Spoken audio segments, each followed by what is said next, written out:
Thank you Ibu Regina, selamat siang adik-adikku. Ya, jadi hari ini kurang lebih 120 menit kita diskusi, saya sharing. Semoga buat adik-adik bisa menambah wawasan dan ilmu ya. Orang bilang tak kenal maka tak sayang. Jadi ini bukan webinar. Kalau webinar cuma saya dengan Ibu Regina nih kelihatan mukanya berdua. Ini karena Zoom. Tolong dong adik-adik dibuka itunya kameranya. Dibuka. Nah, Niko, apa kabar Niko? Ada Sahda Baik, Salsabila, Kak. Fitri. Waduh, udah pada sarapan belum? Udah ya, tinggal makan siangnya ya. Baru makan siang ya. Ada Bagus, Niko, Sahda, Dodi. Ya Pak, siang Pak. Yang penting utama sekarang sehat ya. Tuh Niko udah minum air putih tuh Niko. Wah, langsung sehat. Ya Pak, haus Pak. Haus Panas ya Pak, Niko, siang. harus minum Niko. Cuaca di luar lagi haus memang. Saya panggil nama aja ya, Felicia. Oh, aduh, ada Joshua, ada Abraham. Saya cuma kasih pesan nih buat teman-teman hari ini. Yang penting kita sehat dulu ya. Karena kesehatan yang paling utama, yang punya aktivitas di luar, yang punya kegiatan.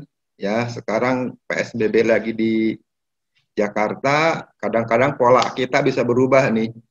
Tidur bisa aja yang tadinya jam 10 karena kita besok nggak kerja atau besok nggak kuliah, nggak ada kegiatan, tidurnya kadang-kadang kelewat jam 12 gitu loh. Tolong pola-pola karena salah satu yang menyebabkan COVID itu masuk yaitu imun tubuh kita. Imun tubuh kita kalau kurang tidur, kalau kita nggak sehat, gampang masuk nih. Walaupun adik-adik istilahnya kuat gitu kan. Karena yang paling bahaya itu yang ini, yang OTG. Ya nggak kelihatan kemana-mana itu kan klaster baru ya. Klaster barunya belum ada di universitas karena belum boleh masuk ya. Saya punya anak juga teriak nih, kapan masuknya gitu kan. Jadi klaster baru udah ada di kantor, ada di keluarga, sekarang ada di pilkada. Jadi adik-adik hati-hati lah. Yang penting sekarang sehat dulu karena sehat yang paling mahal. Jadi saya punya teman kemarin sakit, dia dibawa ke rumah sakit karena operasi, ternyata di rumah sakit kena keluarganya dan dia ya maaf mungkin takdir ya dipanggil Tuhan. Jadi pengalaman lah. Yang penting sehat dulu ya adik-adik. Ini mungkin sebagian rata-rata 80% di rumah ya, di kamarnya masing-masing atau ada aktivitas di luar kali ya. Oke. Ntar kalau saya itu tolong kita interaktif ya, jadi nggak bosan ntar chat aja ya. Oke. Saya mau tanya nih di chat ya, suara saya jelas atau jelas banget di chat dong? Suara saya jelas atau jelas banget di chat dong? Oke, makasih Sahda, makasih Abraham, makasih Maudi, makasih ya, gitu dong. Interaktif kan? Senang tuh. Dodi, thank you Dodi, thank you, thank you, thank you, thank you ya. Kalau lihat suara jelas banget, kalau lihat gambar pasti jelas loh. Karena saya pakai lampu spesial nih, buat hari ini, buat adik-adik nih, saya beli lampu nih. Kata Ibu Regina, Pak Margo, oh prepare banget, buat anak bangsa saya prepare. Ya, terus adik-adik hari ini, ntar sebelum kita mulai saya akan kenalan, ya, jadi adik-adik tolong disimak, ntar ada sedikit pertanyaan dari saya. Ya, pertanyaan-pertanyaan sekitar yang ntar saya presentasikan, kalau jawabannya benar, ntar saya tolong minta nomor handphonenya ya, saya akan kasih voucher pulsa gitu. Lumayan ya. Jadi ada hadiahnya nih, hadiah untuk beli kuota lah ya. Ya, ntar tergantung nih interaktifnya seperti apa ya. Ya boleh beliin kuota atau beliin voucher. Tadinya mau voucher GoPay, jangan dulu belanja ya di rumah aja dulu, beli kuota lah. Kalau yang punya WiFi di rumahnya bisa buat telepon-teleponan lah ya. Oke, ini peserta sebentar ya. Oh, thank you Felicia Fitria. Oke, kita mulai ya ibu ini ya. Oke, selamat siang. Assalamualaikum warahmatullahi wabarakatuh. Salam sejahtera buat kita semua. Terima kasih adik-adik Universitas Tarumanegara, Fakultas Teknik, mata kuliahnya pemasaran real estate 2 dan program studinya perencanaan wilayah dan kota. Hari ini adik-adik mungkin belajar mengenai promosi. Promosi itu sangat penting di dalam memasarkan satu properti ya. Promosinya ada dua sebenarnya, ada online dan offline. Ntar saya akan bicara mengenai offline dan online, tapi saya akan bicara mengenai online-nya lebih detail ya. Di teman-teman zaman sekarang udah go digital, semua industri, semua lini industri harus, kalau enggak dia akan dinosaurus. Apa itu dinosaurus? Dinosaurus itu akan punah, terguras sama zaman ya. Jadi ntar mungkin cara pemasaran 5-6 tahun ke depan mungkin lebih gila lagi untuk digitalnya. Jadi salah satu ntar saya bicara mengenai promosi melalui media yang online-nya, yang offline pun ntar saya akan ajarin ya. Ada dua ya. Ntar saya juga akan bicara mengenai dua media, yaitu media sosial. Saya tahu adik-adik di sini pasti punya yang namanya tuh IG gitu kan. Yang punya IG tolong dong reaction dong, kasih jempol dong yang punya IG. Kasih jempol dong yang punya IG. Harus punya IG ya? No, ada. Enggak. Ntar oke, tuh kan ada semua ya. Yang ada IG tuh. Wes, pasti punya. Zaman sekarang nggak punya IG kemana aja gitu kan. Ntar saya bicara sedikit mengenai TikTok ya. Ya kita TikTok jangan alay-alay ya. Ada. Itu share-nya itu 800 juta loh itu penggunanya ya. Itu kalau untuk promosi udah bisa, ada namanya TikTok bisnis ya. Facebook atau entah sedikit bicara YouTube. Jadi kita bicara sedikit promosi ke media sosial nih. Ntar boleh tanya jawab ya. Oke, itu jadi kita hari ini mudah-mudahannya yang bisa dibuka ininya mukanya, yang bisa dibuka apa namanya audio. Ininya dibuka aja ya, jadi lebih enak. Ntar saya banyak nanya loh gitu, yang aktif nih. Yang aktif, oh ini aktif nih ya Bu. Bisa aja suatu ketika saya lebih yang aktif saya kasih hadiah deh kan, gitu. Jadi ada interaktif gitu ya. Oke, saya langsung ke materi karena waktu saya juga nggak banyak ya. Thank you buat Ibu Farida dari Universitas Taruman Negara. Salam aja buat Pak Iwan ya, kemarin saya ketemu sana Pak Iwan ya. Salam buat semuanya. Semoga ini materi yang kita saya sampaikan bisa nambah wawasan buat adik-adik. Oke, ini peserta totalnya ada 18 ya Bu Farida ya? 18 ya? Oke. 23 Pak totalnya, cuman mungkin yang join baru sekian. Oh 18 ya. Yang 5 lagi OTW ya, lagi OTW. On the way. On the way-nya di atas mana saya nggak tahu, mungkin dia lagi ada di atas. Ya, oke, thank you buat adik-adik semua. Saya panggil adik-adik aja ya. Biasa saya ngajar ke satu seumuran, jadi saya kagok ya, jadi nggak apa-apa panggil adik-adik ya. Oke, saya akan share screen ya. Share screen, tak kenal maka tak sayang. Saya memperkenalkan saya dulu. Sebentar. Kelihatan ya Bu ya? Adik-adik kelihatan ya? Kelihatan ya Bu? Oke, thank you. Oke, hari ini kita bicara promosi. Adik-adik kan udah belajar mungkin di minggu yang lalu mengenai listing. Listing itu adalah properti yang akan dijual. Saya cuma reminder aja ke adik-adik ya. Properti itu ada dua ya. Yang namanya secondary market sama primary market. Mungkin reminder aja saya. Kalau kita bicara primary market, berarti produk itu biasanya kita, si agent itu, kerjasama dengan developer. Developer itu banyak kelasnya, ada grade A, grade B, grade C. Kenapa saya bilang grade? Karena ada kelasnya juga, gitu kayak mobil lah.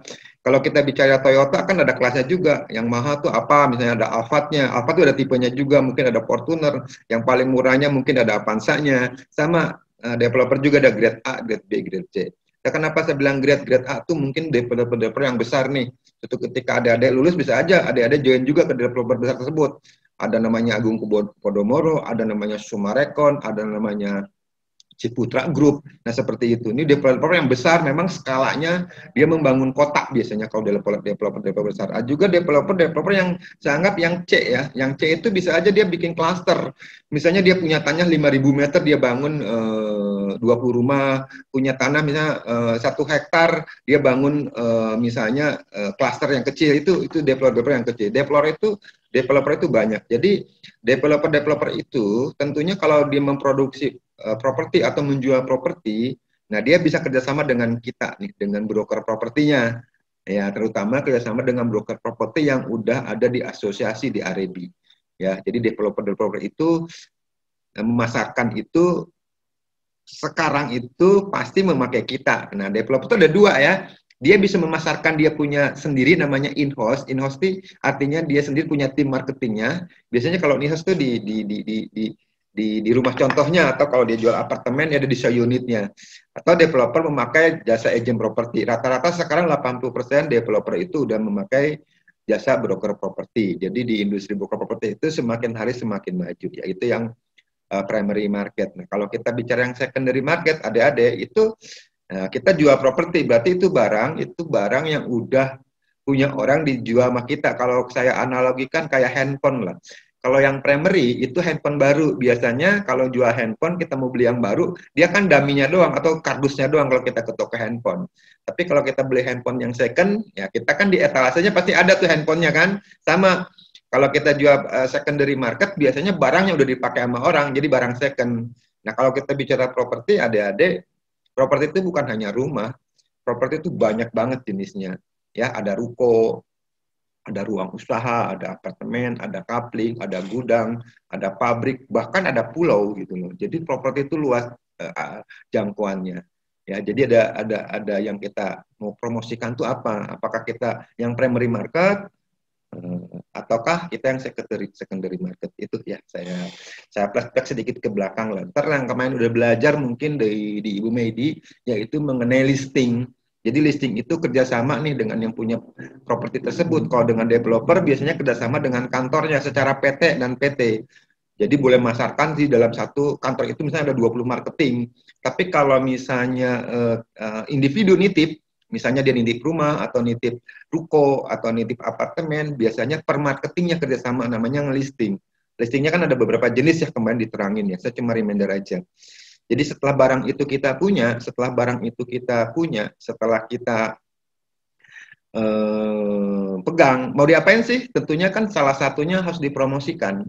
Supaya apa? Supaya terjadi penjualan. Supaya dapat uang kan. Namanya kita marketing, namanya kita agensi, harus menjual. Kalau tidak menjual nggak dapat uang. Jadi cara promosi itu yang paling penting banget. Karena kalau promosinya salah, kalau promosinya tidak mencapai sasaran, itu susah untuk menjualnya. Nah, hari ini kita akan bahas mengenai promosinya. Seperti itu. Akan saya bahas, ada 6 ya saya akan bahas ya. Ntar di nomor 1 sampai nomor 5 itu sifatnya itu offline, jadi sifatnya itu langsung. Ntar di nomor 6 ada namanya itu sifatnya online. Saya akan bahas tadi nomor 6 agak lebih panjang. Kan nomor 1 dan nomor 5, karena kondisi saya sekarang lagi PSBB, kondisinya lagi banyak orang WFH ya, jadi nomor 1 sampai 5 mungkin ada sebagian harus pakai protokol kesehatan yang sangat dijaga. Itu ya adik-adik.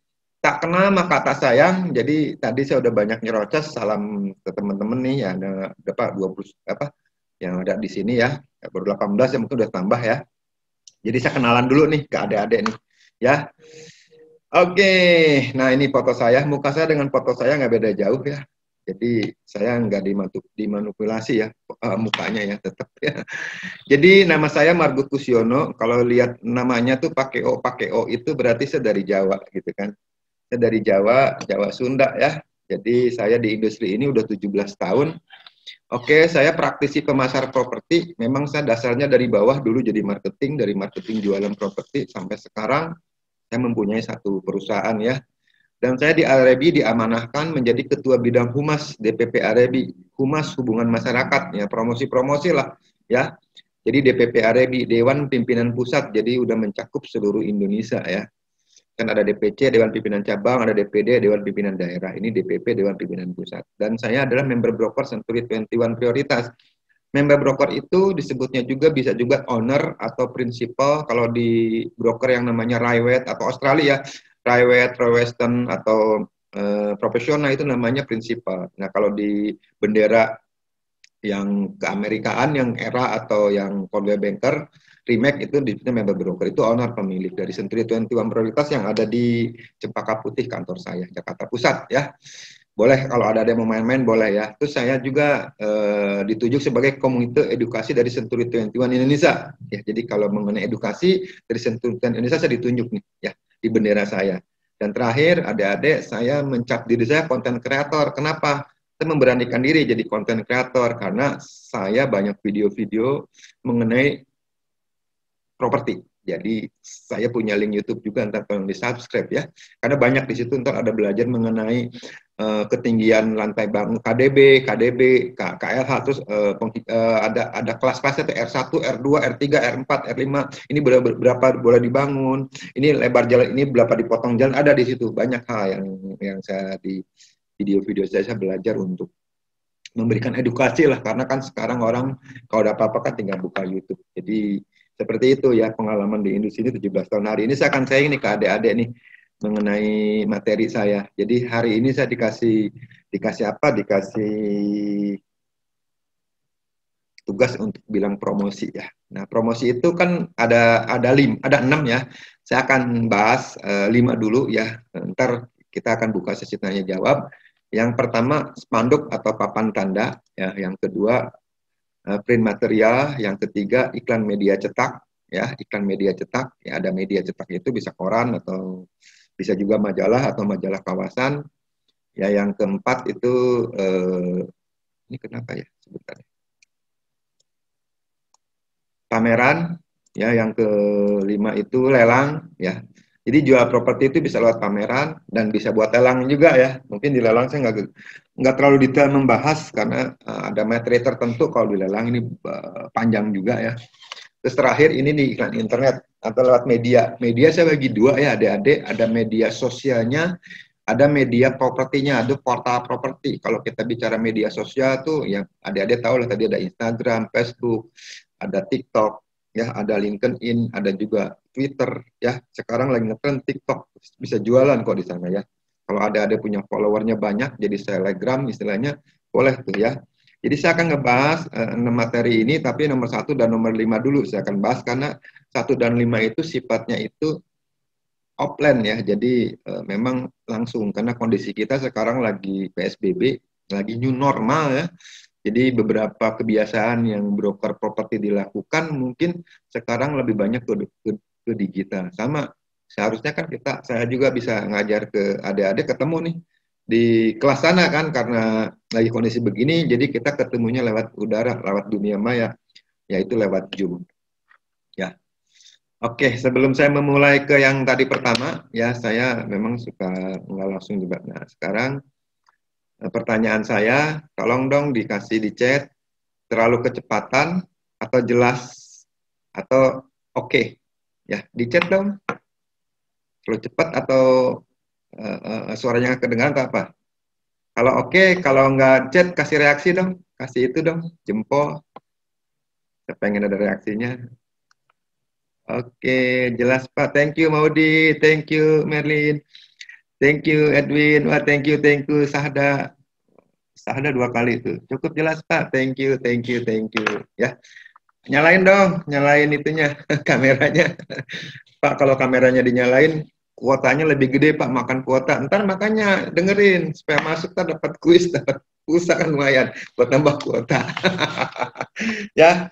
Oke, kita ke materi ya, adik-adik dengerin nih ya. Saya share lagi ya, thank you ya, saya share lagi. Materi pertama. Jadi ntar ada kelebihan, ada kekurangannya, memakai media masing-masing punya kelebihan dan kekurangannya ya. Jadi kalau kita pakai media yang satu ya, nomor 1 ya saya bilang spanduk atau papan tanda. Ada kelebihan dan ada kekurangan. Kelebihannya apa sih? Kekurangannya apa sih? Oke, jadi gini. Kalau adik-adik misalnya kalau di industri kami ya, di real estate ya, misalnya broker itu kan harus salah satu darah itu, salah satu pokoknya itu harus punya listing. Jadi kalau dia nggak punya listing, dia nggak bakal bisa menjual. Bisa sih mungkin punya listing teman lain. Tapi diharapkan listing itu adalah darahnya, nadinya dari para broker, dari para agent properti. Jadi adik-adik harus punya listing. Kami udah diajarin kan. Nah, setelah udah punya listing, nah adik-adik promosiin kan. Promosinya banyak kan. Nah, salah satunya nomor 1 dengan spanduk atau papan tanda. Oke, kalau kita bicara spanduk. Spanduk itu ada 2, bisa spanduk dalam bentuk apa namanya papan yang ukurannya kecil biasanya 1x1 yang kecil, atau spanduk dalam bentuk kain, tergantung, bisa aja ukuran kain itu 90 cm kali 3 meter rata-rata bentuknya persegi panjang ya. Itu kita pasang di rumahnya tersebut. Kelebihannya apa? Kalau kita pasang di rumah tersebut dilihat langsung sama pembeli ya. Nah, kalau kita tempel, mungkin adik-adik pernah lewat lah ya ke satu wilayah, tuh ternyata ditempel di satu rumah tersebut atau satu ruko tersebut, spanduknya kok bukan hanya satu bendera, misalnya ada Raiwet, ada Era, ada bendera Senturi, ya. Bisa aja spanduknya tuh bisa 5, bisa 3, atau bisa 2 gitu loh. Nah itulah salah satu promosi, ya makanya orang ada niat mau beli, dia akan telepon akan ke spanduk yang tertempel di situ. Nah, spanduk yang mana bisa telepon? Biasanya dia spanduk yang udah punya bendera yang punya besar, bendera-bendera yang istilahnya udah punya nama lah ya. Atau spanduk tersebut misalnya yang lain kusam, yang dia baru nomornya jelas, nomor angkanya gede, bisa aja seperti itu. Jadi cara pasang spanduk pun harus ada tekniknya juga, dan spanduk itu juga mungkin yang eye catching, bisa dilihat gitu dari jauh. Kadang-kadang warna rumahnya misalnya putih, spanduk nomornya juga putih, kan nggak kelihatan. Harus kontras gitu loh, ya. Nah, kalau kita pasang spanduk, tentunya kelebihannya yang kedua, itu kalau satu wilayah misalnya kita ada contoh nih, di sini saya sebutkan siapa, Doni lah misalnya lah ya, yang nama Doni kan nih, nggak apa-apa Doni misalnya. Doni tinggal di satu komplek namanya Citra Garden misalnya. Nah, Doni itu di Citra Garden itu kan ada Citra Garden misalnya Citra Garden 2, Citra Garden 3, di situ ada kurang lebih ada 1.000 rumah gitu kan. Nah, dari 1.000 rumah itu ada dijual atau 10%, ada 100. Dari 100 itu Doni punya spanduk 50%-nya 50 properti yang dijual sama Doni. Jadi setiap gang, setiap tempat, ada setiap jalan ada nama Doni dijual nama Doni. Jadi meningkatkan profil sebagai broker properti. Jadi kalau satu wilayah banyak spanduknya atas nama Doni itu udah kalau orang mau nitip jual pasti lihatnya Doni. Wah, Doni banyak juga nih properti mau dijual gitu loh. Jadi meningkatkan profil. Jadi saran saya ke tim, saya punya tim kurang lebih 70 ya di bawah kantor saya. Saran saya ke tim, jangan nggak pakai spanduk. Ini cara gaya lama. Ini gaya lama loh ya. Karena saya bilang tadi dengan offline ya harus pasang spanduk. Karena spanduk itu selain kelebihan tadi dilihat langsung, jadi biasanya pembeli-pembeli yang memang serius karena dilihat langsung di situ ya. Kalau lewat spanduk, tapi nggak semua. Kadang-kadang yang lihat spanduk pun bukan pembeli. Kadang-kadang orang pura-pura nanya. Bisa aja dia penjual. Kenapa? Dia pengen tahu di komplek ini dijual berapa sih ini. Suatu ketika dia mau jual, dia pengen tahu pasarannya di angka berapa. Bisa aja sih penjual. Atau bisa aja spanduk kadang-kadang nih, adik-adik nih, hati-hati aja. Kadang-kadang juga orang pajak suka ngecek nih harga berapa di sini. Atau orang pemerintah, karena kan ada tahu ya, setiap tahun kan ada namanya tuh PBB ya, PBB keluar. Nah, PBB itu tiap tahun kan kelasnya naik. Kelasnya tuh naik tuh dia salah satu menilainya dari spanduk dari broker atau dari orang bank, dari penilai, orang appraisal. Biasanya orang bank kan nilai properti kan ada pembanding. Nah, pembandingnya bisa aja dari spanduk yang ada pasang gitu lah.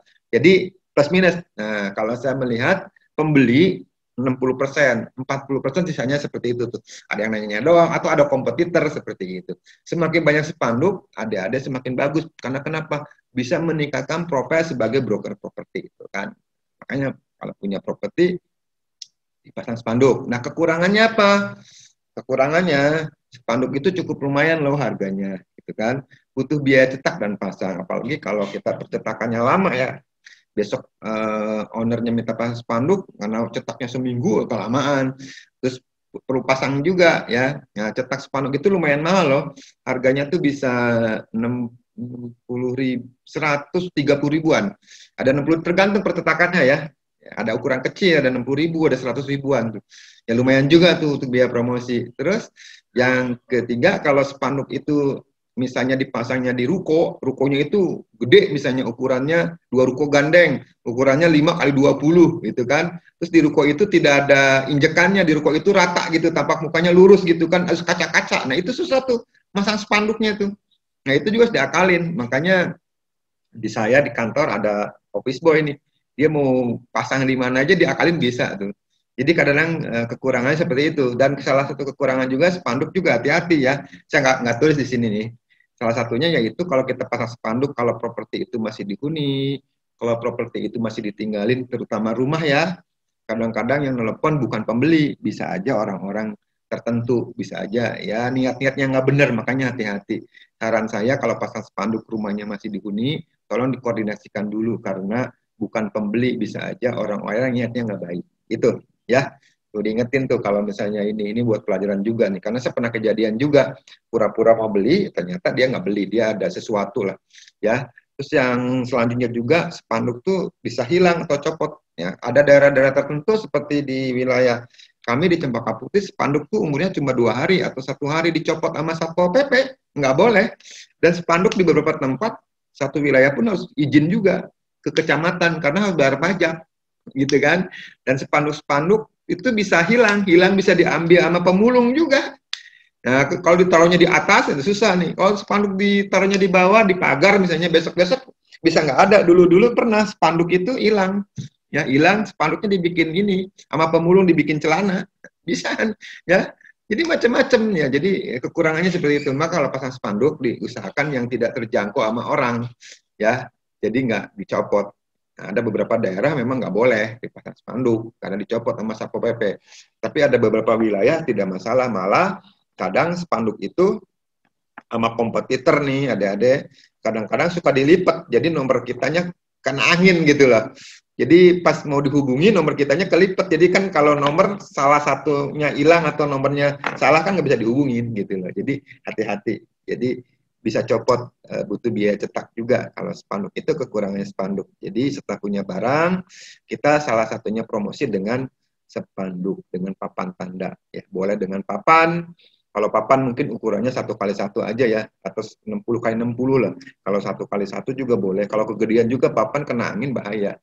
Karena kalau papan gede kena angin susah tuh, bisa roboh tuh ya. Kalau spanduk dibolong-bolongin lah kalau spanduknya besar. Spanduk ukurannya macam-macam ya, bisa aja spanduk ukurannya 5x3. Kalau rukonya gede, 2 gedung atau 3 ruko gandeng ya bisa pasang lebih gede. Yang rukonya ukurannya 15x30, misalnya 3 ruko gandeng, spanduknya ukuran 1x1 yang spanduknya ukuran 1x1 yang kelihatan. Tergantung disesuaikan dan tergantung kebijakan kantornya masing-masing. Itu untuk spanduk ya. Next, kedua yaitu dengan print material. Jadi kalau adik-adik misalnya punya properti, misalnya nggak satu nih ya, kan kalau namanya listing itu kita, orang nitip ke kita tuh kan banyak ya. Ada di kantor saya satu orang punya listingan itu bisa mencapai 200 properti dari tanah, rumah, gedung, pabriknya. Ada satu orang juga punya properti hanya 50 properti yang nitip listingan. Nah, jadi kalau mereka punya listingan sendiri, sarannya kita bisa dibikinin flyer tuh, ya. Dibikin flyer misalnya, dibikin aja dari punya 200 listingan atau punya 50 listingan, dipilih aja 10%-nya ada 50, misalnya ada 100, ada 5, dibikin flyer tuh 5. Ya, jadi dibikin flyer. Nah, itu kita sebarin tuh ke komplek-komplek, misalnya tadi saya bilang di Citra Garden 3 atau Citra Garden 2. Jadi dibikin flyer, dicetak nih. Ya, cetak flyer nih misalnya 500 lembar atau 1000 lembar atau 2000 lembar, dicetak tuh. Kita sebar-sebarin flyernya ya. Jadi penyebarannya satu wilayah. Jadi itu buat branding kita juga. Nah, sekarang udah zamannya udah digital, mungkin penyebaran flyer itu udah jarang dilakukan oleh beberapa broker. Mereka sekarang lebih senang memakai promote ya. Jadi pakai Facebook promote, jadi pakai IG promote, jadi udah tahu kemana marketnya nih. Jadi biaya-biaya yang konvensional seperti ini mereka lakukan untuk biaya-biaya beli apa promo di media digital ya. Terus kalau pakai flyer gitu kita lebih profesional ya. Oh ini kuasain nih si Doni ini di Citra Garden nih. Oh kuasain nih si Farida nih di wilayah misalnya di Gading Serpong. Jadi lebih profesional ya. Nah itu kelebihannya kalau pakai flyer. Jadi benar-benar ntar kalau kita bicara ini kan si offline ya, ntar kalau online ada lagi caranya. Yang kedua kekurangannya kalau kita pakai flyer perlu biaya cetak dan distribusi. Cetaknya mahal nih, lumayan nih. Ya semakin sedikit semakin mahal, semakin banyak ya. Kalau kita punya properti 5, cetaknya cuma 500 mahal tuh. Kalau kitaknya 2.000 lebih murah. Nah, pertanyaannya ada respon apa enggak? Nah, itu diperhatikan juga. Nah, kadang-kadang kalau kita distribusi flyer, kalau ke perumahan-perumahan nggak nyampe tuh ke owner, nggak nyampe ke pemilik, nyampainya ke pembantu. Dari pembantu bukan masuk ke pemilik, masuknya ke tong sampah tuh. Sayang kan? Dan distribusinya, kadang-kadang kita nih brokernya atau si marketingnya malas untuk keliling-keliling. Mungkin ada yang di komplek kan sekarang Indomaret lagi gencar ya, suka diselip-selipin tuh Indomaret tuh. Ya ada player atau tukang AC atau sedot WC atau renovasi apa suka ada kan. Nah, distribusi itu. Nah, dulu kan masih ada distribusi koran ya. Kadang marketing kita pun suka nitip ke tukang koran, distribusinya males gitu loh. Nah, itu menjadi kekurangan juga gitu loh. Nah, apalagi sekarang suruh keliling-keliling gitu, nyebar-nyebarin flyer. Ada beberapa komplek di perumahan tertentu, kalau klaster ya, ada sapamnya, ditanya, mau ngapain? Nyebarin flyer, Pak? Wah, nggak boleh, kadang-kadang nggak boleh. Ya. Jadi kalau tadi saya bilang, kalau listingnya itu harus banyak, minimal 5. Kalau satu flyer itu ada 5 kan lebih bagus. Atau ada artikel-artikel lain, atau diselipin di koran, diselipin di media kawasan tersebut. Boleh tuh, kalau listingnya cuma dikit, nggak profesional. Saya bilang minimal 5. Boleh sebanyak mungkin, boleh 20, boleh 10, boleh sebanyak mungkin, boleh 30, tapi listingannya memang benar yang bagus. Jangan sampai listingannya jelek, dipromosiin juga, sayang. Kan udah bicara mengenai listingan ya, ada kelasnya tuh. Ada listingan yang sifatnya open, ada yang eksklusif. Saran saya, listingan-listingan yang eksklusif, yang benar-benar dia mau jual. Gitu. Sayang, kita udah biayain untuk cetaknya, biayain untuk desainnya juga, akhirnya nggak kepake. Itu yang lewat print material ya, bisa juga sebaiknya lewat media itu numpang ke ini, ke media ya. Nah, ini yang ketiga, itu iklan media cetak ya. Nah, ini kalau kita media cetak itu dulu 5 tahun yang lalu kita tuh sering tuh iklan di Kompas. Karena kenapa? Kompas tuh jangkauannya luas, oplahnya gede juga gitu kan. Nah, jadi kita tiap Sabtu dan Minggu biasanya kita iklan tuh di Kompas. 3 baris aja iklan Kompas tuh 130.000. Ya, jadi kalau kita ada di Kompas juga punya gengsi juga. Ya, nah, kekurangannya apa? Kekurangannya biaya cukup tinggi. Nah, kekurangannya juga kalau di media ya, itu umurnya cuma sehari. Media sekarang siapa sih? Sekarang ada juga. Saya mau tanya aja sih ke ada-ada, entar saya mau kasih data ya. Yang nonton TV berapa orang sih? Rata-rata udah nggak nonton TV kok, udah nonton yang lain sama. Dulu zamannya, bukan zamannya bapak saya, zamannya saya masih belum belum digital banget. Saya bangun biasanya cari koran, saya. Ada berita apa? Karena saya langganan koran. Ya, sekarang saya bangun nggak nyari koran, saya nyari handphone. Ada berita apa tuh di grup semalam rame. Jadi udah beda. Behavior konsumen tuh udah beda nih. Cara daya beli konsumen tuh udah beda. Nah, dia harus pelajari itu. Jadi ini salah satunya. Ini istilah katanya tuh zaman kuno lah. Tapi ini masih harus dipakai. Harus dikomben. Mungkin dulu 50-50, sekarang mungkin ke media iklannya mungkin 20%, yang ke online-nya harus 80%. Nah, jadi kalau iklan koran kan pendek. Hari ini cetak, sore udah hilang. Besok udah jarang ditelepon orang. Tapi kalau pakai digital, bisa hari ini posting, bisa seminggu, berminggu-minggu bisa terus. Di atas kalau ada tahu caranya. Kalau di portal properti ada caranya tuh, pakai namanya premier listing. Ya, supaya kita, kalau kata orang mau nyari di Google tuh, kita langsung di halaman pertama gitu kan. Ya, harus pakai SEM, harus bayar gitu kan. Nah, itu sama media koran juga. Jadi umurnya cuma pendek. Oke, saya reminder dulu ya, jangan sampai ini. Jadi pertama pakai spanduk, kelebihan kekurangannya. Kedua pakai print material, itu flyer ya. Terus ketiga itu kita pakai media. Nah, selain koran itu media juga ada tempat-tempat tertentu ya. Itu ada media kawasan. Media kawasan itu yaitu majalah yang satu kawasan. Dulu ada tuh di Kelapa Gading, namanya media kawasan Kelapa Gading. Mungkin di Serpong ada. Jadi dia khusus majalah itu khusus ke area dia. Oplahnya bisa 10.000, oplahnya bisa 5.000 gitu loh. Ya, jadi khusus ke medianya dia. Nah, itu boleh tuh pakai media kawasan tuh. Ya, ada di beberapa wilayah tertentu, ya komplek-komplek ya, terutama ya, itu bisa pakai media kawasan gitu loh. Seperti itu. Atau sekarang bisa nebeng-nebeng juga sih. Udah jarang digunain sih seperti itu. Udah jarang digunain sih. Ya sekarang udah pakai digital sebenarnya, tapi ini hal seperti ini tetap dilakukan ya. Tetap dilakukan, cuma mungkin porsinya sedikit. Oke. Next, keempat, pameran. Nah, ini tadi saya bicara ke Dede ya. Itu tuh produk itu kan ada dua. Ada yang primary dan secondary. Nah, kalau kita bicara yang secondary, ya tadi bisa dilakukan tuh, bisa pasang spanduk, bisa dengan primatria, bisa dengan papan. Ini kalau yang pameran itu, ini rata-rata di primary market. Karena developer nih, misalnya developer ngadain pameran di satu tempat, contoh di mall, Taman Anggrek di lobinya, atau di Central Park, atau bikin di Fluid Junction atau di mana. Ada pameran tempatnya. Tapi kan saat ini, lagi kondisi PSBB ini, kan mau boleh buka, cuma kan nggak boleh makan aja, kan nggak boleh di tempat ya. Jadi semua udah sepi. Jadi ke pameran itu dulu zaman-zamannya pameran tuh kenceng juga tuh. Misalnya ada pameran nih di Andra, ngadain pameran di JHCC, ngadain pameran di Parkir Senayan. Ini kayak gini nih.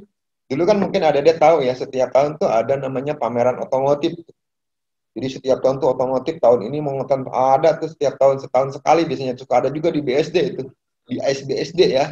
Itu juga suka ada pameran properti. Ini bagus nih untuk bisa kesempatan tetap muka dengan pembeli serius. Jadi kalau orang datang ke pameran, 80% tuh nih orang nih udah niat beli. 80% ya, enggak semua ya. Mungkin 20% sok ini aja jalan-jalan. 20% cuma lihat-lihat doang. Apalagi kalau pameran mobil ya, mungkin bukan 20%, mungkin 40-30% cuma lihat-lihat SPG-nya doang gitu kan. Yang mau beli cuma hanya berapa persen. Sama properti juga 80% pasti lihat mobil. Lihat apa? Lihat rumah. Serius tuh biasanya kalau ke pameran datang. Makanya developer-developer besar kalau ada pameran ada tempat duduknya, tempatnya nyaman, ada tempat dealing. Jadi keuntungannya juga peluang untuk mendapatkan prospek pembeli itu lebih besar. Banyak. Saya pernah ikut beberapa kali pameran developer karena dulu suka di Lipoland ya. Itu dari 10 orang yang datang, 50% biasanya beli. Bisa 5 atau 6 unit, 10 orang datang ke saya bisa closing dalam satu hari itu 6 hingga 5. Jadi 50-60%-nya. Karena rata-rata serius gitu loh. Rata-rata serius, karena memang orang datang ke pameran. Di pameran itu biasanya salah satu developer ya, yang nitip ke kita nih, yang kerjasama dengan kita, salah satu timing untuk memang bisa menjual. Nah, kalau di pameran, kekurangannya itu biayanya tinggi. Kalau pameran kan dulu kita juga ada pameran di Kokas ya, Kota Kasablanka. Itu ternyata semakin mall itu semakin banyak pengunjungnya, mall itu semakin tren, mall itu semakin banyak yang datang, ternyata mall itu bisa meningkatkan kita pameran. Jadi kita dikasih spek sekian kali sekian itu udah ratusan juta itu per apa namanya per hari ya. Ya, bisa sampai sekian seminggu tuh sekian M lah. Ya, itu mau tertentu itu bisa mahal. Tapi kalau mau sepi mungkin bisa lebih murah. Jadi cukup gede biayanya. Biasanya kalau pameran, kita nggak sendiri join nih dengan beberapa developer. Itu ada IO-nya juga tuh yang untuk ngadain.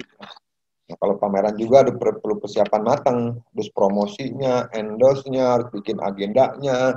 Kalau bisa di pameran itu ada panggung, harus bikin orang bisa crowd datang ke situ. Misalnya ada artis, misalnya ada pertunjukan apa. Jadi itu si IO-nya harus pintar tuh. Makanya pameran itu dirancang sedemikian rupa. Kalau gagal, kalau maunya sepi, kalau cara promosinya jelek, kalau tidak menarik orang untuk datang, wah, sepi pembeli. Karena ingat ya, dari 10 orang lihat, kan belum tentu 10-10-nya mau. Dari 10 orang lihat, bisa aja 5 mampir.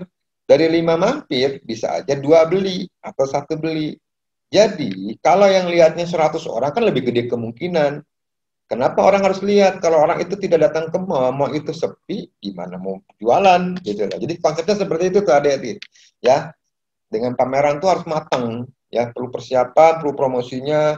Dulu zaman dulu sebelum PSBB ya, jadi 2 bulan sebelum pameran tuh promosi udah gencar, bisa di koran, di majalah.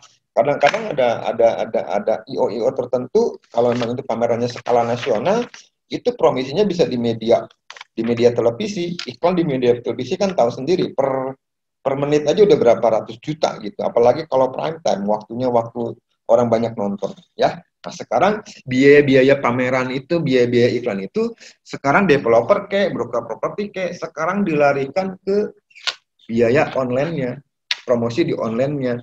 Makanya ada beberapa developer atau broker, dia memakai namanya itu Telegram, dia memakai orang-orang terkenal. Ya, ntar saya sedikit cerita lah untuk di media. Hari ini saya bicara, sesi pertama ini saya bicara mengenai media di offline-nya. Ya, ini yang keempat nih, sebelum saya berlanjut, ntar saya pengen tanya jawab ya. Silahkan nanya ya adik-adik ya. Yang materi selanjutnya agak panjang ini yang keempat. Ya, cepet ini, yang kelima, terakhir. Sebelum yang pokok yang keenam nih, yang online nih. Karena udah zaman online sekarang ya, udah zaman go digital. Nah, yang keenam, yang kelima, lelang. Jadi adik-adik ntar mungkin di hari selanjutnya ya, sesi selanjutnya, bicara mengenai legalitas, mengenai hukum.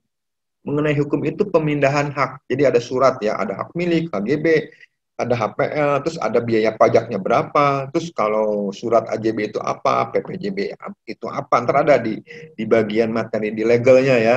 Nah, jadi untuk pemindahan hak itu artinya tuh kalau misalnya Doni punya properti dibeli sama Farida, berarti kan Farida beli ke Doni gitu loh. Nah, itu disebutnya jual beli. Itu harus ada di notaris, dipakai namanya akte jual beli. Pihaknya pindah. Tapi sekarang adik-adik ya, sekarang kan nggak semua orang beli itu nggak semua orang beli itu bayarnya cash. 70-80%, mungkin nyaris 70% lah ya, orang beli itu pakai pihak ketiga, yaitu bank. Jadi namanya KPR, kredit pemilikan rumah. Misalnya nih Farida lewat pinjam ke bank gitu kan, beli rumah Doni di Citra misalnya kan. Nah, Farida beli ke Doni rumah di Citra dengan harga 1 miliar, dia pinjam ke bank 800 juta misalnya. 200 jutanya dia punya uang cash. Nah, 800 juta ini kan dia pinjam ya ke bank kan. Dia cicil misalnya 10 tahun. Nah, sekarang kan di masa ternyata Farida 2 tahun kemudian, tahun kedua nih, Farida itu usahanya atau kerjanya di PHK atau usahanya bangkrut gitu kan. Nah, dia nggak bisa bayar tuh cicilan ke banknya. Bank tuh take over. Bank akan ambil alih. Biasanya bank akan melelang itu properti. Itu lah. Ya. Ada 2 soalnya pemindahan hak. Satu dengan akte jual beli, kedua dengan lelang. Itu mungkin lebih detailnya ntar orang legal cerita ya. Saya hanya bilang, bisa aja dijual lewat lelang. Makanya ada beberapa, nih kalau di saya, Pak, ini cepat mau dijual nih, orangnya mau dilelang nih Pak. Kalau enggak, bisa nggak dapat duit nih gitu loh. Nah itu dilelang. Lelang itu ada balai lelangnya ya. Diumumin dulu ada apa namanya?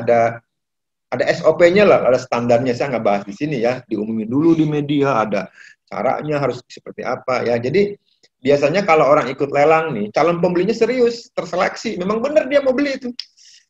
Berani berapa nih? Saya berani 1M, saya berani 1,2, saya berani, itu benar-benar serius. Ngebit tuh dia namanya tuh. Ya, jadi tahu nih jangka waktunya terukur. Jadi kenapa? Lelang promosi sekian, lelang tanggal sekian. Lelangnya di mana? Jadi terukur nih biasanya. Kalau properti lelang itu properti murah tuh.